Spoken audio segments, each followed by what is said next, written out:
Hi guys, welcome to my channel. This is Jessie. I'm gonna have an immersive English channel. Let's practice speaking English with me. Let's go.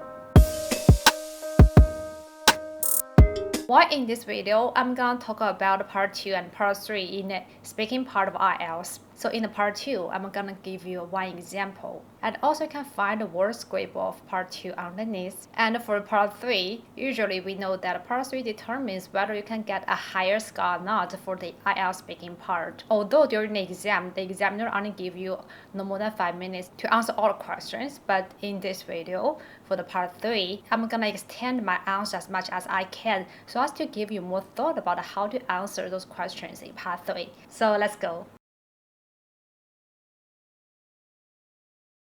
Teaching people around you is a great way for you to bond with them and share some qualified time with your loved one around you. And today I would like to share a special experience about time that I told my grandpa how to use social media. My grandpa is a lovely 90 years old man that he was always open to the new technology. Right now, I work and live in another city and geographically dispersed from my grandpa. He always missed me. And I thought, why not teaching him how to use social media, which was like a great way, for him to keep in touch with us and also keep up to date with the latest news and new technology.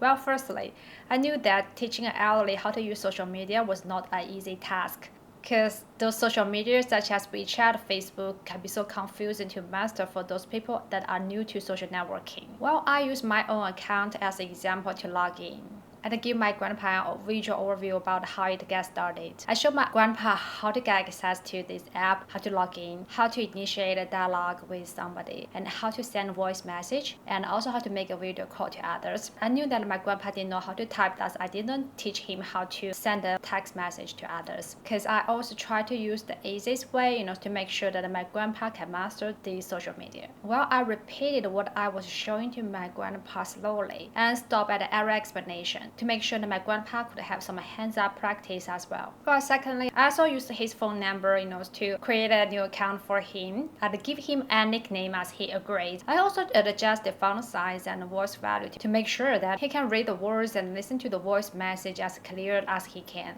I also changed the setting of message notification to make sure that he can quickly know that there is unread message on those seconds. I also teach him, how to check others sharing, like others sharing, and how to get access to those public accounts, latest issued news as well.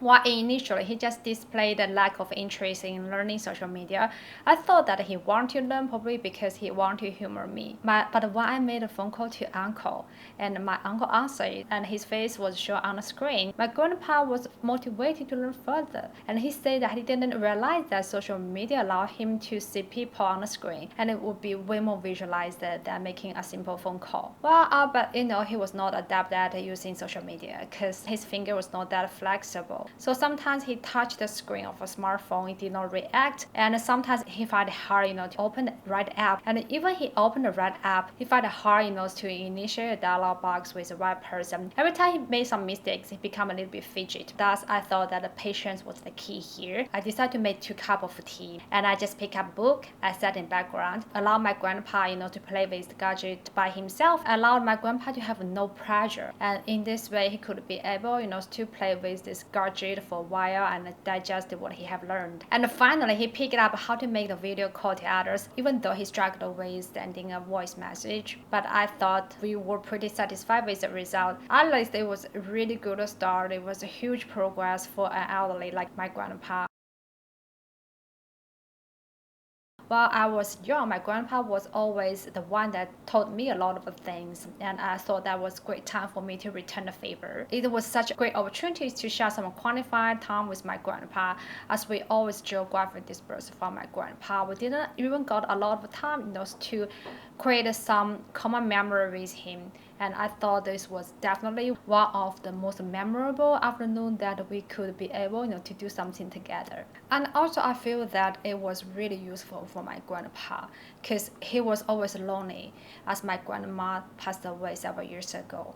So he always missed us, but we were quite occupied with works and life. We didn't even got time, to have a phone call with him. sometimes we would miss each other's phone call. And even we have a phone call, we cannot see each other's face. Right now, when he realized how to use social media and he can make a phone call to us, we can often, see each other in the screen, and we can see each other's facial expression and body language. I just feel like my grandpa would sit in front of me and talk about things. My grandpa definitely have the same feeling as I did. Grandpa was so enthusiastic about learning the social media right now. This is like a great way for him to kill time, and I'm pretty content with this result. That's all. Thank you.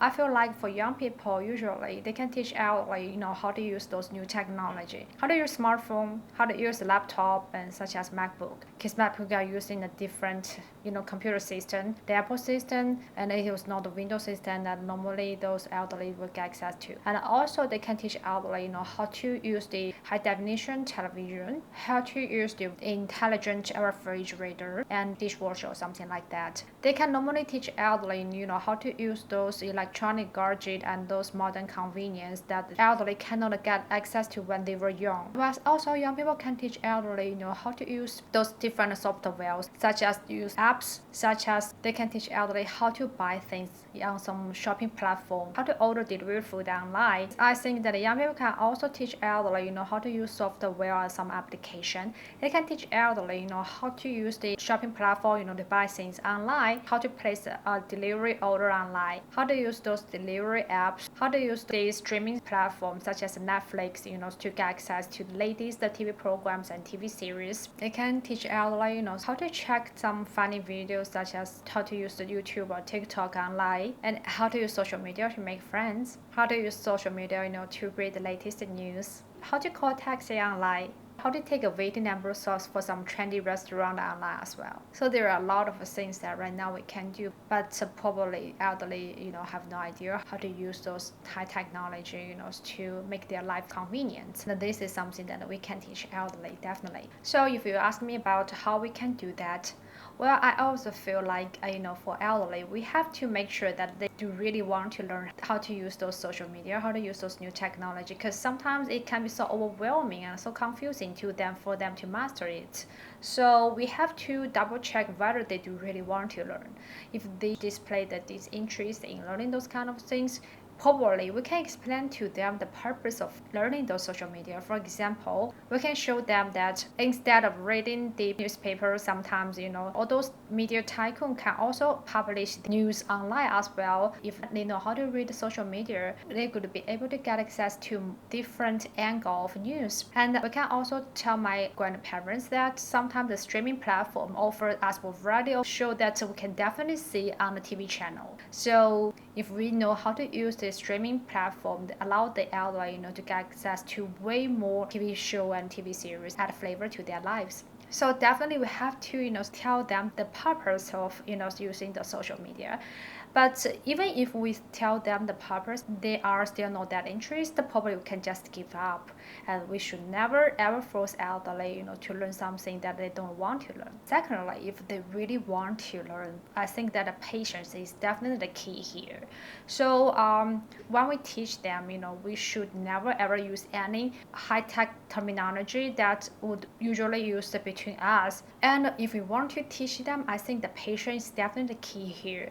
Unlike us, we are pretty savvy with those technology, but they are born in the time that there was no any technology. If we want to explain to them how to use those new technology, we should not use all those terminology that they find hard to understand. We should use the more simple words, to explain to them, allow them to understand clearly. I think this is pretty important here. And if we want to teach them, we have to just show to them how to use that slowly. And it is better for us to give them a visual example and to show them how we operate. We can log in our account, we can use our phone, we can use our laptop, and to show them how we operate in order to give them some visual example. As their eyesight is not that good, their reaction is not that fast, and their memory is receding to some extent. They cannot pick up things as we expected. So we have to show them how to do those things. We have to show them how we operate slowly, and to make sure that they can understand, and stop at every explanation, and give give them some hands-on practice. Allow them to practice as much as they can. And when we feel that there is a tension in the air, and probably we could just stop and we can make a cup of tea and allow them, to play this gadget for a while on their own. Don't ever give them any pressure at all. And thirdly, I know that practice makes perfect. So if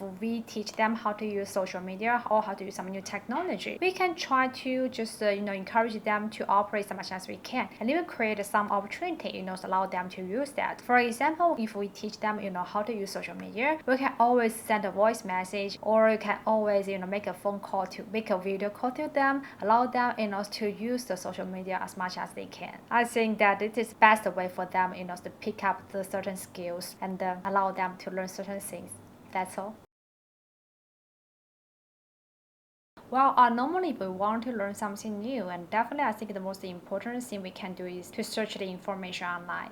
So I know there are a lot of tutorial videos on the YouTube channel or on the other platform that allow you, to get access to a lot of information about how you can get started. All the information will be at your fingertips. And internet is definitely the easiest way for you to get access to, to all those information, allow you to know how we can start, what kind of things we should prepare for. Secondly, also we can just get access to some right person or some educational institution, to ask for their advice as well. Because usually the information on internet would not be that thorough. We cannot find well-rounded information on internet, and especially we cannot get some systematic or theoretic structural information related to something that we want to learn. In this way, for example, you want to learn a new language, such as we want to learn French. Maybe we can just go to some education institution and to ask for their advice about how we can get started, how we can learn. We can even ask those professionals to just give us some example, recommend some books to us, allow us to learn further. Thirdly, you can ask for help from those people that are around you. Probably you find that sometimes you go to those educational institutions who cost an arm and leg, and you just want to learn by yourself. And in this way, probably you can ask your friends or family members who are in a certain major or who are good at doing certain things. For example, you want to be a YouTuber and you want to learn the video editing. It's happened that your cousin is really good at doing that, and you can definitely ask him about what kind of software is best for edit a video. You can recommend you some tutorial videos, on YouTube or something that allow you, to at least learn something and to get a good start. Last but not least, we can also go to some forum and to chat with strangers, because normally it is like the easiest way for us, to pick up certain things. For example, we want to learn a language, maybe we can go to those language corner. We want to learn how to make a cake, we can go to those, a foodie forum or something like that. And during those events, there are some expertise that we can chat with them to get to know some further information as well. Just be brave enough, throw yourself out there, and you definitely can find some valuable information, allow you to know how to get started. Okay, that's all. Thank you. Well, this is the end of my video. If you like my video, please thumb up. If you have any questions or comments, you are really welcome to leave a message. If you like my channel and you want to learn more about the IELTS speaking part, please subscribe me and ring the bell. You will not miss my updates. That's all. Thank you.